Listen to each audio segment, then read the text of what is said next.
অভিযানে পুলিশের অত্যাচারের প্রতিবাদে সোচ্চার হলেন খানাকুলের আশা কর্মীরা।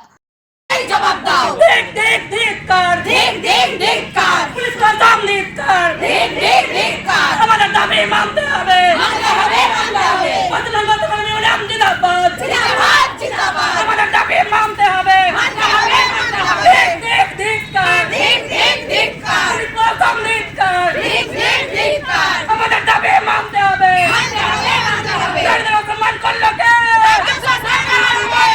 সম্মান করলো কে, বৃহস্পতিবার রাজ্য জুড়ে চলা আন্দোলনের অঙ্গ হিসেবে খানাকুল থানা এলাকায় একটি প্রতিবাদ ও ধিক্কার মিছিল বের করেন পশ্চিমবঙ্গ আশা কর্মী ইউনিয়নের সদস্যরা। আশা কর্মীদের ওপর পুলিশি নির্যাতনের অভিযোগ তুলে উত্তাল হয়ে উঠল খানাকুল। নিজেদের একগুচ্ছ দাবিতে দীর্ঘদিন ধরেই কর্মবিরতি পালন করছেন পশ্চিমবঙ্গ আশা কর্মী ইউনিয়নের সদস্যরা।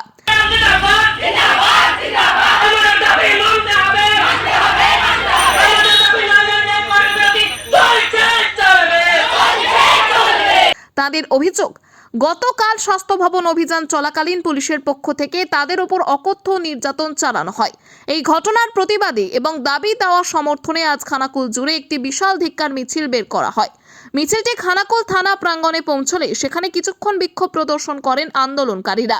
তাদের দাবি, অবিলম্বে এই পুলিশি নির্যাতনের বিহিত করতে হবে এবং সরকারকে এই ঘটনার জন্য ক্ষমা চাইতে হবে।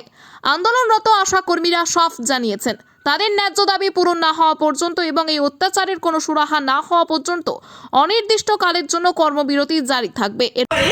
আমাদেরকে যেতে বলা হয়েছিল, সেখানে আমাদের বলা হয়েছিল যে 21 তারিখে যাওয়ার জন্য।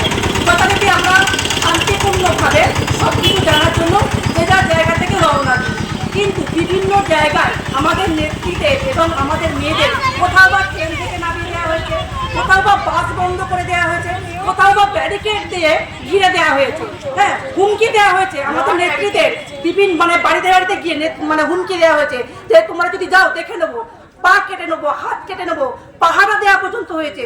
কিন্তু আমরা সব কিছুকে উপেক্ষা করেও সেখানে গিয়েছিলাম।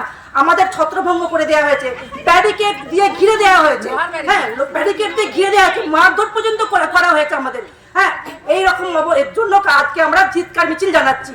কি চাইছেন আপনারা? আমরা চাইছি আমাদের যে মাসিক ভাতা মুখ্যমন্ত্রী ঘোষণা করেছিলেন, সেই মাসিক ভাতা আমাদেরকে 15,000 টাকা দিতে হবে।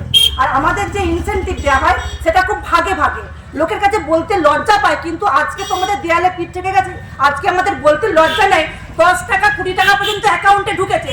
সেই ধিক্কারে কালকে আমরা গিয়েছিলাম আমাদের মাননীয় মুখ্যমন্ত্রীর কাছে আমাদের আবেদন জানাতে। এর আগের বারে আমরা অনেকবার গেছি, উনি আজ বসবো, কাল বসবো, দিয়ে দেবো, ফাইল চলে গেছে, অনেক ভাবটা দেখিয়েছেন, হ্যাঁ, কিন্তু কালকে এটা চরম হয়ে গেছে।